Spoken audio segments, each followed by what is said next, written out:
You're watching Mick and T's Sports Report on CHCO Television. And now, here's two guys who once co-starred in the highest-rated soap opera in CBC history, Evan and Joe. I'm Joe Ticotsky down here in New Haven, Connecticut. And I'm Evan McFarlane, and I'm doing something we haven't done yet, but I'm on assignment on vacation mode right now in beautiful Minnesota. As you can see, it's been a tough few days. I don't know, man. I don't know how many of these trips I'll be able to do. Prince Edward Island, very impressive. This is episode 25 of Mick and T's Sports Report. That's a quarter of a century. Unreal.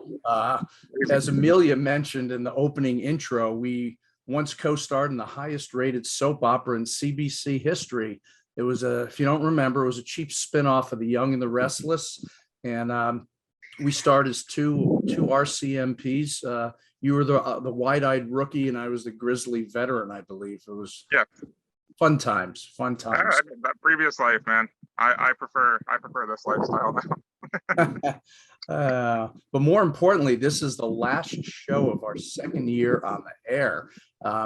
Year one, we did 9 episodes, and this past season, we blew it wide open and have done 16 episodes.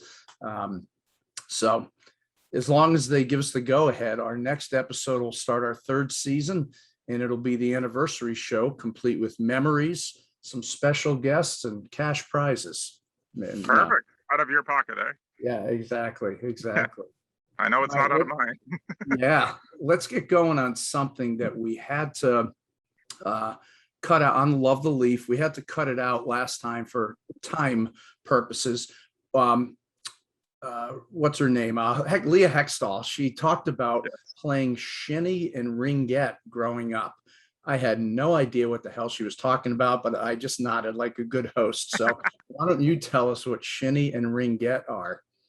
Yeah, all right. Shinny's pretty straightforward. It's just Canadian slang term for pickup hockey, basically. Like you go with some people, you get out on a pond, someone kicks off their boots, you make some goalposts out of the boots, slap a puck around. Usually our rules were the puck isn't allowed to leave the ice because you're usually playing with just your skates and gloves. So if you start shooting it hard, someone's going to lose a shin, which hence shinny probably came from. Okay. So that's just it. Just pick up pond hockey. How about ringette? Ringette's kind of a spin-off of hockey where it's completely different rules. A little tough to get into. I'm still learning it a little bit, but you don't have a blade on your stick and you use a disc. It's almost like a frisbee, like a small frisbee with an opening in the middle. So you put your stick down in between and skate around, but it still uses hockey nets and all of that jazz, just modified rules. Pretty cool. Really fast. Very nice. The other part of Love the Leaf I want to mention, on September 20th, you and your fellow citizens there have a federal election coming up. So we encourage everyone to vote. And for our Americans, I'll just quickly zip through the 5 parties. Justin Trudeau's Liberal Party, Erin O'Toole's Conservative Party, Anna May Paul in the Green Party, Jagmeet Singh in the New Democratic Party, and this is a tough one, Bloc Québécois with Yves-François Blanchet. All right, we're going to go with TV quiz, and this one was sort of in the news lately. Do you have any idea what show this is? I'll actually play the theme.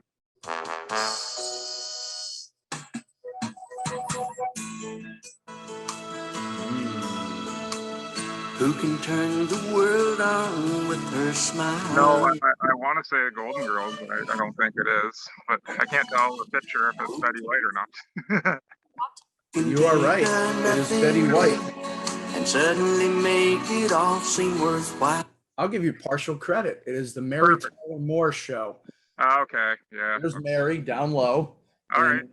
In the middle of the back row is Ed Asner, who just passed away the other day at 91. And there's the whole top row, unfortunately, is gone. Gavin McLeod and Ted Knight and the crew. Well, Betty's going nowhere. So.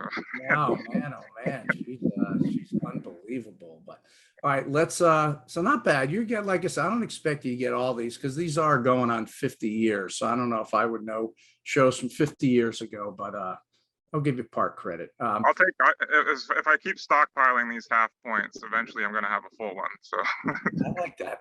All right, let's go on to music spotlight. And why don't you go first? yeah, I said that I'm on assignment this week, but I was here again about 3 weeks ago. I walked down on the boardwalk in Charlottetown with a friend of mine, and we're about a block away. And I said, we got to go that way. I recognize this voice. Like, I know this guy. And we came around the corner, and this guy, Dave Woodside, was playing down on the boardwalk. He was raising a little bit of money for IWK. He's a buddy of mine from university back in the days, back at UMB. So if you haven't heard of Dave Woodside, check him out, because the guy has some mad pipes. He's awesome. All right, and here's a song of his called Thick as the Thoughts, David Woodside.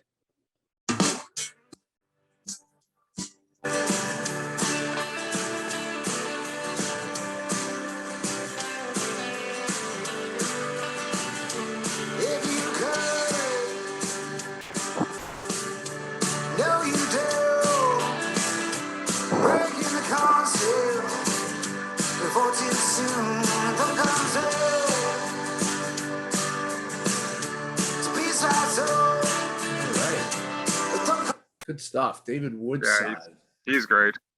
And I will go with a group from Montreal called Half Moon Run. Yeah. Catchy pop group.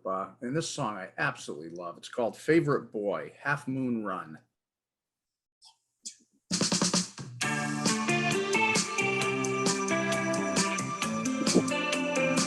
Three beards out of four.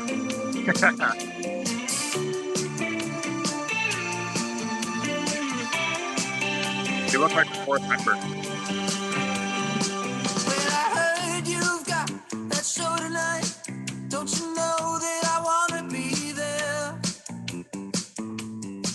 But I gave my name to the girl at the door when you knew that it wasn't there. Now I know I am not your favorite boy. I can see it in the way you fake your smile. All right. That's Half Moon Run. Coming up next, we have a treat for you as we interview an icon in sports broadcasting, the legendary Dan Patrick. So stay tuned. You're watching Mick and T's Sports Report on CHCO-TV in St. Andrews, New Brunswick, now open to vaccinated Americans.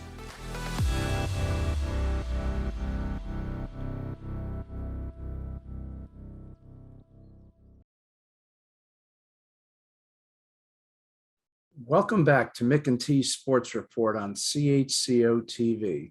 Our first guest is longtime American sportscaster Dan Patrick. Originally from Ohio, he currently hosts the Dan Patrick Show, heard weekdays on over 400 radio stations across the U.S. on Fox Sports Radio, NBC Sports Radio, and Sirius XM satellite radio, as well as streaming live on the Peacock Network.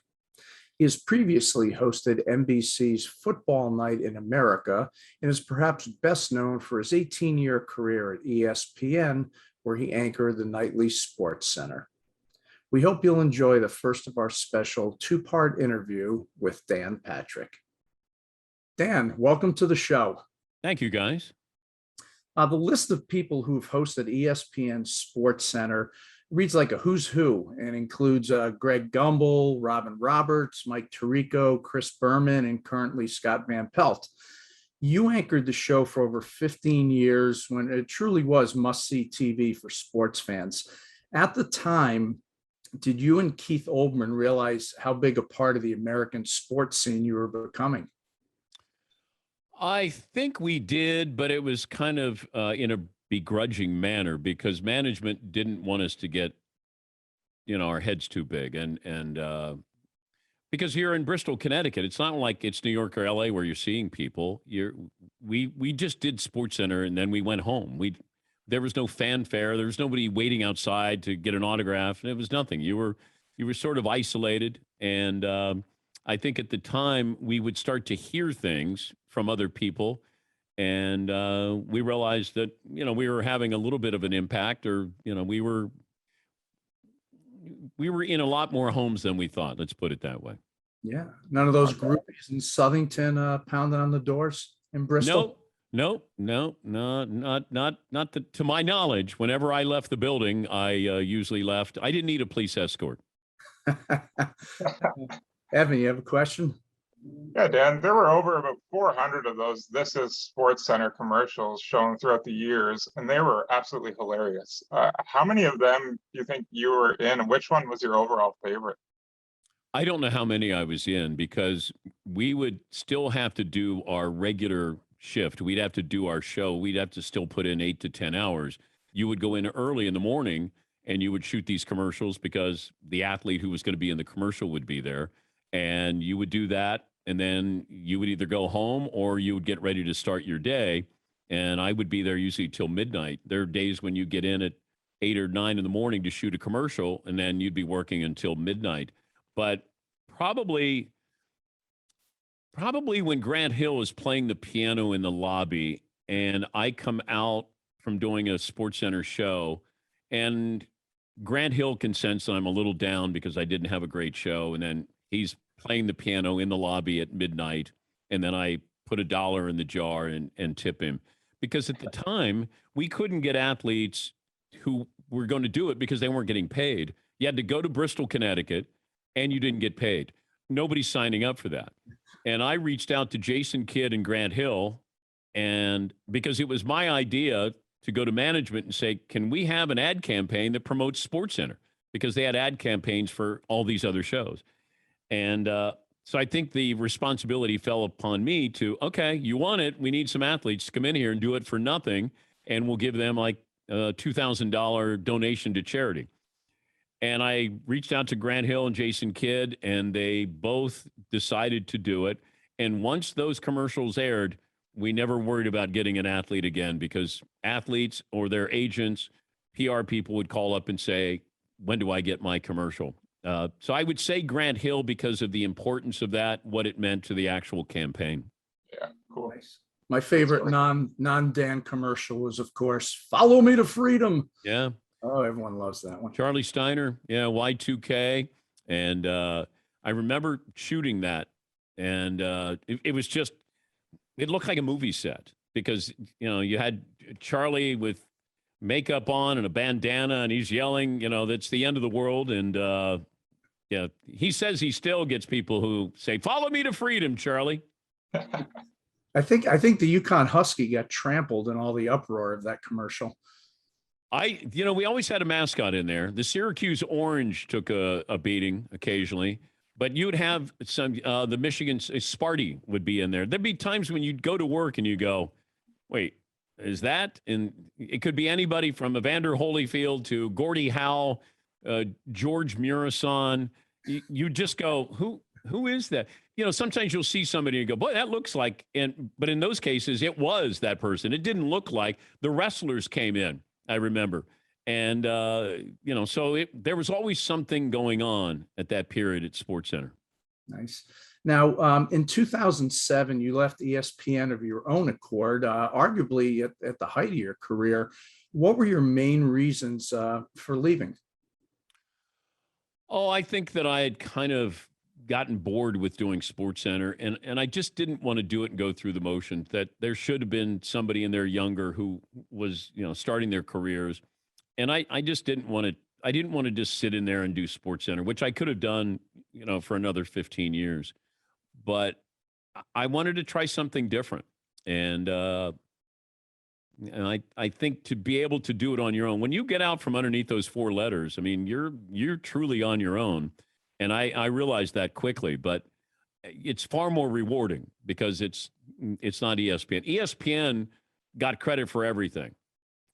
This, I get credit and I get blame, but that's okay. I don't mind that. And I was lucky to build up a following and have a career at ESPN.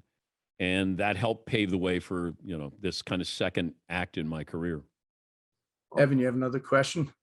Yeah, before all this, going back a bit, we heard that you played Division I basketball for Eastern Kentucky. Wow, what type of player was Dan Patrick?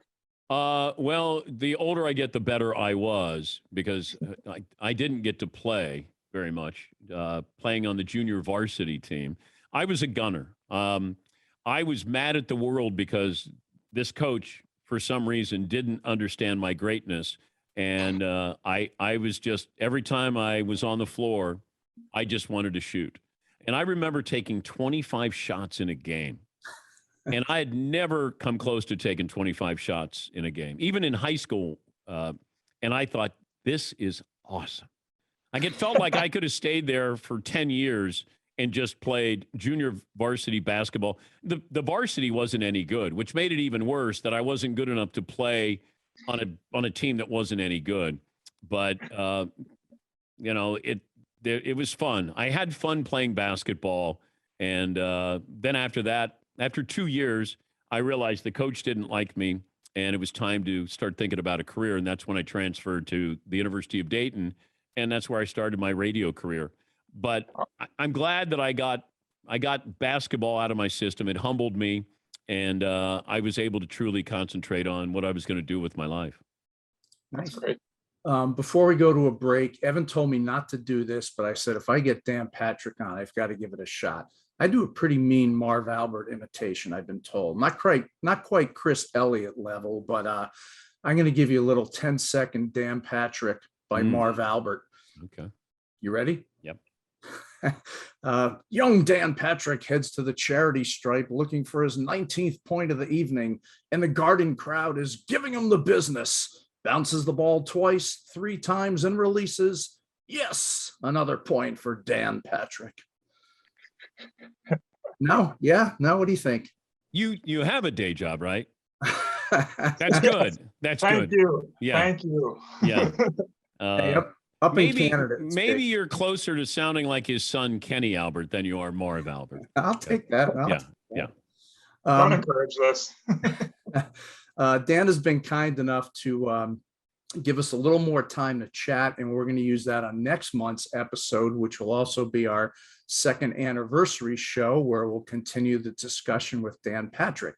After this quick break on Small Town Spotlight, we head to a place in New Brunswick where an American president had his summer home, but to drive there from anywhere else in Canada, you have to leave the country first. You're watching Mick and T's Sports Report on CHCO-TV.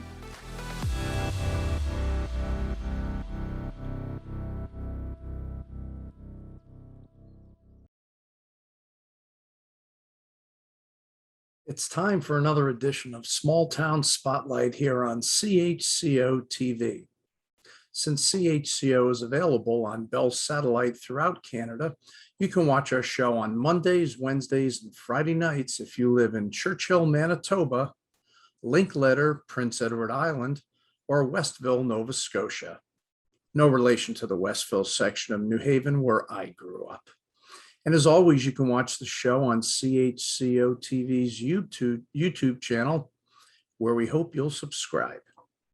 For our 17th edition of Small Town Spotlight, we stay in CHCO's home province of New Brunswick and head to Campobello Island, population 872. In the 1880s, the island was developed as a resort summer colony for wealthy Canadians and Americans, along with St. Andrews and Bar Harbor, Maine. But you can't get there from here too easily. For 3 months each year, you need to take 2 ferries to get there. But during the remaining 9 months, when the ferry doesn't operate, you have to drive, and drivers coming from anywhere in New Brunswick must leave the country, drive into Maine, and then about an hour later, you'll cross back into Canada. To tell us about Campobello Island, let's welcome in Kendra Anthony, who's a visitor experience coordinator at the historic Roosevelt Campobello International Park, the summer home of former U.S. President Franklin Delano Roosevelt. Kendra, welcome to the show. Thank you for having me. I'm happy to be here. Great. I have a lot of questions, so let's get rolling. How long have you lived on Campobello Island? I have lived on Campobello Island for 23 years, my whole life. I was actually born across the border in Machias, Maine, as it's the closest hospital that we have for island residents. Okay. And how long a drive would it be if you went from one end of the island to the other end? Honestly, I would have to say that it depends on who you have driving your vehicle. If you have me, I can get you from one lighthouse to the other end in about 15 minutes or less. But if you have someone like my dad, who's a little bit slower and likes to take in the scenery, you're looking at more like 20 to 25 minutes. Okay, but I'm assuming not much traffic, no matter who drives. Not at all. Nope. Now, during the recent border closings with the U.S., because as of now, the people from the U.S. can go to Canada, but not the other way around. What were the toughest obstacles for residents going like a year and a half not being able to drive into Maine? I would say the toughest obstacle during the border closure has been families being separated, honestly. Campobello Island and Lubec, Maine, they're divided by the International Bridge. However, we really are one big community. Most everyone around here has relatives living on one side of the bridge or the other. And with the border being closed, we just haven't been able to see anybody without feeling like we're criminals just for going and seeing our aunts and cousins. Right. The only time we're allowed to cross the border is for essential travel, so for gas or groceries or things like that. And if they see that you've gone like 8 days in a row to get gasoline, do they start questioning you or raising an Yeah, if you're eyebrow? going for 8 days for gas, they might shake their head a little bit. Okay. Let's get on to the park there. How did Campobello Island come to be the summer home of FDR? All right. Well, Franklin Delano Roosevelt spent his first summer on Campobello Island when he was only 1 year old, so he really didn't have a choice in where he spent his summers in his early years. His parents, Sarah Delano and James Roosevelt, brought young FDR to Campobello, and they stayed in one of the 3 luxurious hotels that were here in the 1800s. The Roosevelt family loved Campobello so much that they purchased a piece of land and they built their own summer cottage. When Franklin and Eleanor were married, Franklin's mother, Sarah, presented the couple with a belated wedding present. It was a 24-room Dutch colonial-style summer cottage on Campobello Island. She paid $5,000 for the cottage, fully furnished. Nice, nice. Now, who owns and operates the park? How long has it been in operation for? The park is owned, operated, and funded by both the American and Canadian federal governments. It officially opened in 1964. We are actually the only international park like it in the world because we are located solely in Canada, but the park is a memorial for a US president. Yes, Campobello has always been in Canada. Back in the early 1800s and 1900s, they weren't overly concerned about scanning passports. Okay. How many buildings are on the grounds? We have 5 historic cottages, and we also have a visitor center as well. And in one of the historic cottages, we do have a little cafe. Okay, I've actually been there. I took the 2 ferries from New Brunswick down, and it's an amazing place. I'm going to pop up a picture here. That's the main house, and it says it has 34 rooms and 7 fireplaces. Is that correct? That is correct, yeah. So when the Roosevelts first got the cottage, it was 24 rooms, like I had mentioned. In 1915, they had a few of their children, and they decided that 24 rooms wasn't big enough for a summer cottage. So a 10-room addition was put on in 1915, so it's now 34 rooms. Okay, and here's a view from one of the rooms there, looking out onto the water, and it's just a gorgeous grounds there. Absolutely, it's beautiful. Why don't you give us an interesting tidbit of information about FDR and his connection to Campobello? Absolutely. So one of the coolest little tidbits of information I could think of to share would be that FDR actually only returned to Campobello Island 3 short visits during his presidency. The first visit he made as president was in 1933, and he only stayed 2 short days. He arrived on a naval ship, and then he arrived again in 1936, and his final visit was in 1939. Eleanor, however, she continued to come to Campobello Island right up until the year she passed away. Her last visit was in 1962. She was here for the opening ceremony of the Franklin Delano Roosevelt Memorial Bridge, and she was actually the first person to come across that international bridge in a car. So very, very cool. And it was, I know when I went on my visit there, the guides were phenomenal. Like when the tour they gave, it was entertaining and informational, and it kept little kids interested and history buffs interested. And it's just, and there's the grounds there where you have time to roam around. As I'm preaching the converted here, but as you know, it's a pretty special kind of place. Absolutely. Now, on the island itself, we'll get you out on this. Why don't you give us your favorite restaurant if I was coming up for the afternoon and wanted somewhere to eat? Absolutely. So my favorite restaurant, being here for 23 years, I would have to say it's Herring Cove restaurant. The view from their deck is absolutely breathtaking. It overlooks the entire mile-long black sand beach known as Herring Cove. The food is consistently delicious there, and the staff working are always polite and friendly. And if you like golfing, there's also a 9-hole golf course on site as well. Okay, and I actually had a nice lunch there, and they had some music playing inside. It was during the week of the famous Fog Fest that you guys run. And that is a true thing. I didn't just make up that there's a Fog Fest, as you can vouch for. You can find out more about the park and the island online at visitcampobello.com.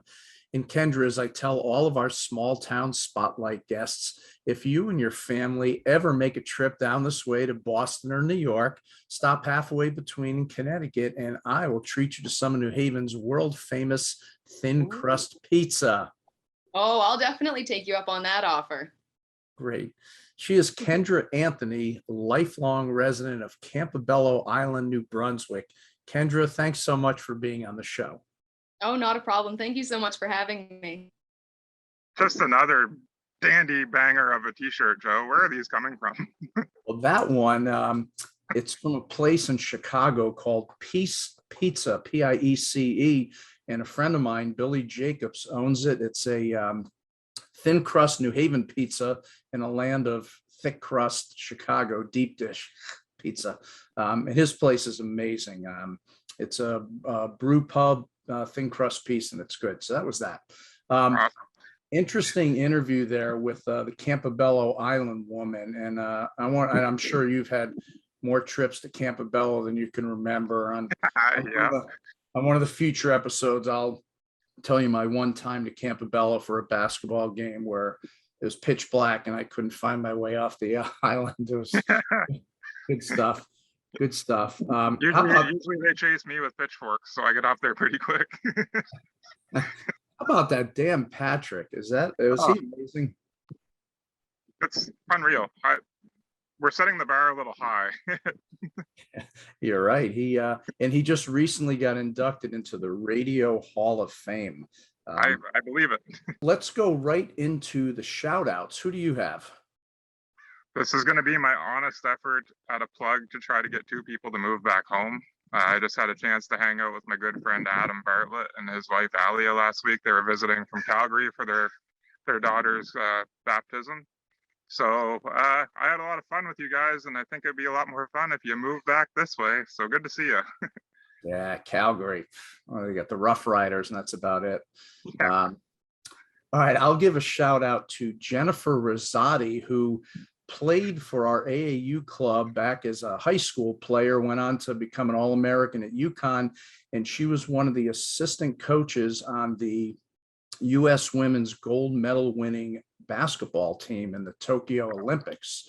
So shout out and congrats to Jen. Is that another possible gold medal sighting on our show? It could possibly be. We're trying to round up as many as possible. All right. That is it for episode 25 of Mick and T's Sports Report. I'm Joe in New Haven. And I'm Evan here, not in New Brunswick, but on vacation. I'm going to go back to that for the rest of the day if that's cool. Nice.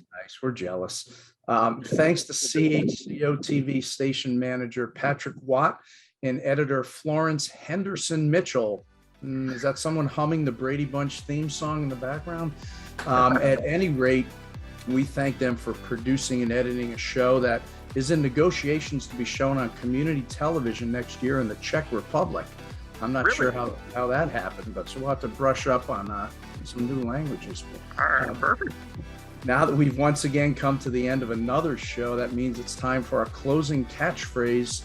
So in honor of the Olympic gold medal winning Canadian women's soccer team, peace, love, and penalty kicks. Yeah. This is Mick and T Sports Report on CHCO-TV. We'll see you next time.